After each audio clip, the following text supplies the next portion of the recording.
En apparence, rien n'a changé. Les mêmes bobines, le même bruit de machine, et Mahmoud toujours aussi concentré depuis 20 ans. À un détail près, pour la première fois de sa vie, ce couturier est inscrit à la sécurité sociale. Le Maroc vient de lancer une couverture sanitaire universelle qui vise 22 millions de citoyens d'ici fin 2022. Ça fait 17 ans maintenant que je paie mes impôts, des impôts professionnels et des impôts sur le revenu bien sûr, et ça ne me permettait pas de profiter de la sécurité sociale. Donc pour n'importe quelle intervention médicale ou pour n'importe quel achat de médicaments, tout était à notre charge. Situation partagée par tous les artisans, agriculteurs et commerçants non salariés au Maroc. Il y a 5 ans, Mahmoud a dû subir 2 opérations très lourdes qui lui ont coûté près de 10 000 €. Ses amis ont payé pour lui, car seule solution à l'époque, cotiser auprès des fonds privés ou avoir de l'argent de côté. C'était pas mon cas, donc j'avais rien d'épargne et j'avais aucun sou pour franchement m'affronter à une telle situation. Et aujourd'hui, alors ça vous coûte combien cette sécurité sociale ?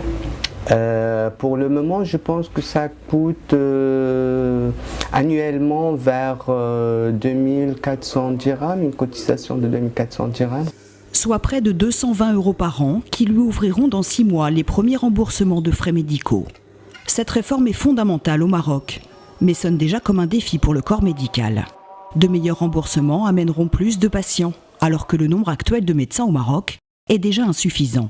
La couverture sanitaire universelle est un projet titanesque initié par Sa Majesté le Roi et qui demande au gouvernement un effort énorme pour les 25 prochaines années de corriger les insuffisances, donc de bien entendu renforcer les acquis parce qu'il y a donc des acquis, d'améliorer l'accessibilité donc des citoyens marocains aux services de santé, quelle que soit leur couverture, quels que soient leurs moyens et leurs revenus, améliorer également la qualité donc des services, la performance donc de nos infrastructures, de réfléchir autrement sur le plan régional et en fait ceci ne peut réussir sans une refonte totale, d'ailleurs aussi demandée par Sa Majesté, de notre système de santé dans toutes ses dimensions. Un projet titanesque qui en cache donc un autre, mais salué comme une révolution sociale.